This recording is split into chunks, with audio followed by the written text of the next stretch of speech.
சென்னை மாநகரம், மக்கள் கூட்டம், ஷாப்பிங், டிராஃபிக் எந்த நேரத்திலும் குறையாத தியாகராய நகர். அந்த பரபரப்போடே அங்கங்க சாலைகள் பிரிஞ்சு போகும் இடத்துல ராஜா ஸ்ட்ரீட் அப்படின்னு ஒரு சின்ன தெரு இருக்கு. அந்த தெருவோட நடுவுல, நகர சத்தத்துக்கு நடுவுல நமக்காக அமைதியா காத்து கிடக்குமட்ட ஒரு ஆன்மீக தலம். அதுதான் தியாகராய நகர் அருள்மிகு ஆகஸ்தியர் திருக்கோயில்.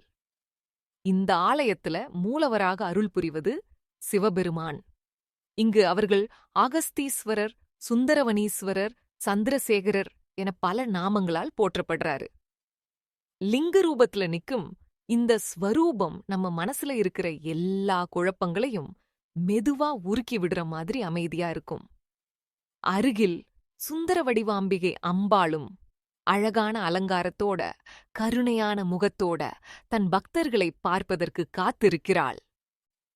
கருவறை சற்று கீழ்நிலையில இருக்குதுனால உள்ள சென்று தரிசனம் பண்ணும்போது நம்மதல தன்னாலேயே குனிஞ்சுவிடும். முன்னால் ரிஷபம், பலிபீடம், திறந்த முகமண்டபம் எல்லாமே ஒரு பழமையான சிவாலயத்தின் அழகான வடிவம் மாதிரி இருக்குது. கிழக்கு திசை நோக்கி எழுந்திருக்கும் ராஜகோபுரம் வண்ண வண்ண விக்கிரகங்களோட சூரிய ஒளிய பிடிச்சு ஒவ்வொரு காலையிலும் இமைக்காமல் நிற்கும் காவலாளி போல தெரியும். இந்த கோயில் ஒரு சாதாரண சிவன் கோயிலா என்று கேட்பாங்க சிலர். இல்ல, இதுக்கு பின்னால ஒரு பெரிய மகானின் காலடிச்சுவடு இருக்கு. முனிவர்கள்ல முன்னணியில இருப்பவர், சித்தர்களை தாண்டி உயர்ந்த ஞானி, கங்கை மாதிரி காவேரி ஆற்றை இந்த புவிக்கு கொண்டு வந்தவர். அவங்கதான் ஆகஸ்தியர். கைலாசத்தில் சிவன் பார்வதி திருக்கல்யாணம் நடந்த காலத்துல எல்லோரும் வடதிசைக்கு ஓடிப்போனதால பூமியின் சமநிலை குலைந்துச்சு. அதைச் சரி செய்ய சிவபெருமான், நீ தெற்கே போய் அங்க குடியிருக்கணும்னு ஆகஸ்தியரை அனுப்பினாரு. அந்த பயணத்துல பல இடங்களில் சிவலிங்கம் பிரதிஷ்டை செய்து வழிபட்டதுதான் இப்போ நாம பார்க்கிற பல ஆகஸ்தீஸ்வரர் ஸ்தலங்களாக மாறின. அந்த வரிசையில தியாகராய நகர் ஆலயமும் ஒன்று என்று இங்குள்ள பக்தர்கள் நம்புறாங்க.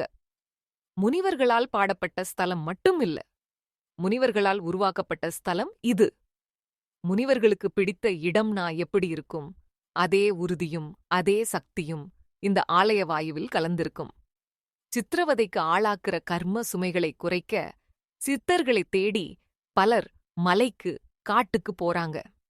ஆனால் இந்த மாம்பலம் /டி நகர் என்ற நகரமத்தில 264 சிவசேத்திரங்களில் 118வது அல்லது 119வது ஸ்தலமா சொல்லப்படும். இந்த ஆகஸ்தியர் கோயில் நகரமே சித்தர் ஊர் மாதிரி மாறிடும் சொல்லத்தக்க பல அனுபவங்களை கொடுத்திருக்குது. இங்க சித்தர்களுடைய பார்வை பட்டா கிடைக்கிற பலன் என்னன்னு பழைய வைராக்கியர்கள் சொல்லும்போது ரொம்ப சிம்பிளா சொல்றாங்க. ஆனந்தம், அமைதி, பாவம் தொலையும். பாவம் தொலையுதுன்னா என்ன? செய்த பாவம் மன்னிக்கப்படுது. இன்னும் முக்கியமா, இனிமே செய்யணும் என்ற ஆசையே உள்ளத்திலிருந்து மெதுவா விலகி போகும். சித்தம் சிவன்பால் போகும்.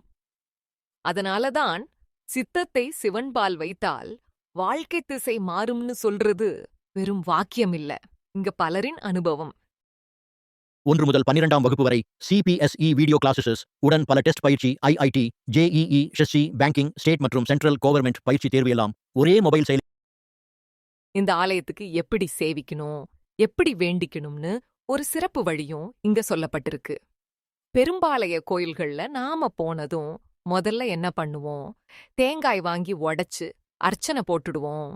ஆனா இங்க ஒரு பாசமான அறிவுரை, தேங்காய் உடைக்கு பதிலா கனிகள் எடுத்துக்கோங்க. சித்தர்களுக்கும் முனிவர்களுக்கும் பிடிச்சது கனி ஆர்ப்பணை. இனிக்கிற பழங்களை நினைச்சு சிரிச்சபடி கொடுக்கும்போது அந்த இனிப்பு நம்ம மனசுக்குள்ளேயே ஊறி கோபம், ஏமாற்றம் எல்லாம் மெதுவா கரையிடுது. அது மட்டும் இல்ல, இந்த ஆகஸ்தியரை நம்பி வணங்கிட்டு போறவங்களுக்கு குடும்ப வாழ்க்கையில 3 முக்கிய பிரச்சனைக்கு தீர்வு கிடைக்கும்னு ஒரு பாரம்பரிய நம்பிக்கை இருக்கு. 1, வாடகை வீட்ல இருந்தாலும் வாஸ்து சரியா இல்லைன்னு மனசுல ஏக்கம். வீடு மாத்தணுமா, எங்க போறது அன்னு குழப்பம். அப்போ இந்த கோயிலுக்கு வந்து நிதானமா பிரார்த்தனை பண்ணுங்கன்னு இங்க பெரியவங்க சொல்றாங்க. வீடு மாறணும்னு அவசியம் இல்லை, மன வீடுதான் முதல்ல மாறணும். அதுக்கு இந்த ஆலயம் உதவும்னு அந்த நம்பிக்கை. 2வது, தண்ணீர் பற்றாக்குறை. தண்ணீர் இல்லனா வீட்டு வாழ்க்கையே நில்லாது போயிடும். பழைய நாட்கள்ல கிணற்றுல நீர் குறைஞ்சிருச்சுன்னா குடும்பம் முழுக்க இங்க வந்து ஆகஸ்தியரே எங்க வீட்டுக்கு நீர் திருஷ்டி குடுக்கணும்னு வேண்டிக் கொண்டு செல்வார்களாம். அந்த பிரார்த்தனைக்கு அப்புறம் கிணற்றில் நீர் வளம் குடிச்சின்னு பல அனுபவங்கள் கூறப்படுகின்றன. இது நம்பிக்கையால நின்ற அனுபவம்தான், ஒரு ஒப்பந்த உறுதி இல்ல. ஆனா அந்த நம்பிக்கைதான் இந்த ஆலயத்தை கட்டிக் கொண்டிருக்கிறது. 3வது, பிள்ளைகளுக்கு வேலை வாய்ப்பு. எவ்வளோ படிச்சாலும் நல்ல வேலை கிடைக்கலன்னு கவலையோட வர்ற அப்பா அம்மாக்கள் ரொம்ப பேர் இங்க காணப்படுவாங்க. அவங்களுக்காகவே ஒரு சிறப்பு ஒதுகை மாதிரி பேசுறாங்க. 3 செவ்வாய்க்கிழமை தொடர்ந்து இந்த ஆகஸ்தியரை வணங்கி கனிகள் அர்ப்பணை பண்ணி மனமாறி பிரார்த்தனை பண்ணுங்க. வேலைய வாய்ப்பு திறக்கும்னு. இதை காணக்கூடிய உண்மைன்னு சிலர் சாட்சி சொல்லுறாங்க. நம்மோட பார்வையில இது பக்தியின் பலன். பகவான் தரும் அருள் மனிதன் காட்டும் முயற்சியோட சேரும்போதுதான் நிஜ அதிசயம் நடக்கும். நாளாந்த பூஜை நேரம் எல்லாம் கேட்டா காலையில சுமார் 7 மணி முதல் 12 மணி வரை, மாலையில 5 மணி முதல் 8 மணி வரை ஆலயம் பக்தர்களுக்கு திறந்திருக்கும். அந்த நேரங்கள்ல திருவானந்தாள் பூஜை, சாயரட்சை பூஜை மாதிரி நித்திய பூஜைகள் நடக்குது. நாகஸ்வரம் மெதுவா ஒலிக்க, மணி சத்தம் மாறி மாறி கேட்க, தீபாராதனை ஒளி, கருவறை சுவரில் ஆடுற நிழல் எல்லாமே ஒரு புது உலகத்துக்கு அழைக்கிற மாதிரி இருக்கும். இப்போ ஒரு மாலை நேரத்தை மனசுக்குள்ள இன்னொரு தடவை கற்பனை பண்ணுங்க. நாயகி போன்ற மென்மையான பெண்குரல் கோயில் மண்டபத்து ஒரு மூலையில் நின்னு சொல்ற மாதிரி. இந்த கிரவுட் அண்ணா டி நகர்ல நமக்கு இது இப்படியே அமைதி கிடைக்குது அன்னு நாம நம்மளையே குஷிப்பட்டு கேட்கிறோம். பக்கத்துல வர்ற ஒரு அம்மா கையில் மலர் தட்டு, கண்ணுல நம்பிக்கை. அடுத்த பக்கம் ஒரு தாத்தா ருத்ராட்ச மாலைய மெதுவா உருட்டிக்கிட்டு ஓம் நம சிவாய் என உள்ளுக்குள்ளே சொல்றாரு. நம்ம நடுவுல நின்னு மூலவரை பார்ப்போம்.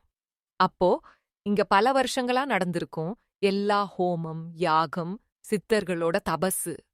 அந்த ஒளி எல்லாம் கருவறை உள்ளிருந்து நம்ம மீது பட்டு நம்ம உள்ளங்கையை சூடாகவும் இதயத்தை குளிரவுமா ஒரு அனுபவம் கொடுக்க இருக்கிறார்னு புராணங்கள்ல கேள்விப்பட்டிருக்கோம்.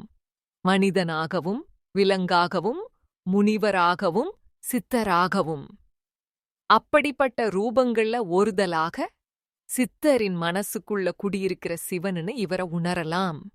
அதனாலதான் சித்தரை தேடி நீங்க மலைக்கு போக வேண்டிய அவசியமே இல்லை. இந்த மாம்பலம் டி நகர்ல இருக்கிற ஆகஸ்தியரை வந்து வணங்குங்க. சித்த முனிவரை பார்த்ததுக்கு சமமான அனுபவம் இங்க கிடைக்கும் அன்னு இந்த ஆலயம் இன்னொரு பாடம் கத்துக் கொடுக்குது. பக்தி அப்படின்னா மிரக்கல்ஸ் மட்டும் கேட்கறது இல்ல, அது வாழ்க்கைய மெல்ல மெல்ல நிம்மதியா நடத்துற அறிவும். வாடகை வீடு இருந்தாலும், தண்ணீர் பிரச்சனை இருந்தாலும், பிள்ளை வேலைக்கு காத்திருந்தாலும் நம்ம மனசு இடிந்து போகாம நான் முயற்சி பண்றேன், அதுக்கு மேல் நடக்குதெல்லாம் ஈஸ்வர சித்தம்னு நிக்க வைக்கிற மன வலிமைதான் இங்க கிடைக்கிற பெரிய வரம். அதனாலதான் இந்த ஆலயத்தை பத்தி பேசுற ஒவ்வொருவரும் முடிவுல ஒரே ஆசைதான் சொல்றாங்க. மாம்பலம் டி நகர்ல இருக்கக்கூடிய இந்த ஆகஸ்தியர் திருக்கோயிலுக்கு ஒண்ணு வருங்க. ஆகஸ்தியரை வணங்கி கனிகள் அர்ப்பணை பண்ணி உங்க இல்லறத்துக்கு நல்லத வேண்டுங்க. பெரிய கோவில்கள், தொலைதள யாத்திரையெல்லாம் அடுத்த பக்கமா இருக்கட்டும். முதல்ல நம்ம சிட்டி நமக்கே தர்ற இந்த வாய்ப்பை பயன்படுத்துங்க. அப்படியே மெதுவா இசை இறங்கி கிடக்குது. அந்த பெண் குரல் ஒரு இனிய விடை கொடுக்குது. ஆகஸ்தியரின் இந்த நகரத்தலம் நம்ம அன்றாட சிரமங்களுக்குள்ள கூட நமக்கு வழிகாட்டுற ஒளி குஞ்சு மாதிரி இருக்கு. அந்த ஒளிய ஒரு தடவை நேர்ல பார்த்து வந்துடுங்கள். உங்க அனைவருக்கும் ஆகஸ்தியர் அருள் எப்பவும் கிடைக்கட்டும். இப்போது உங்கள் குழந்தைக்கு புதிய அரங்கம். நட்சத்திரா ப்ரீ ஸ்கூலின் டே கேர் சேவையில் 1.5 வயது மற்றும் இந்த வீடியோ உங்களுக்கு பயனுள்ளதாக இருந்தால் ஒரு லைக் கொடுங்கள். உங்கள் நண்பர் உடன் பகிரவும். மிக முக்கியமாக எங்கள் சேனலை சப்ஸ்கிரைப் செய்ய மறக்காதீர்கள். புதிய வீடியோக்கள் வரும்போது உடனே அறிந்து கொள்ள மணி ஐகானையும் கிளிக் செய்யுங்கள். நன்றி உங்கள் ஆதரவுக்காக.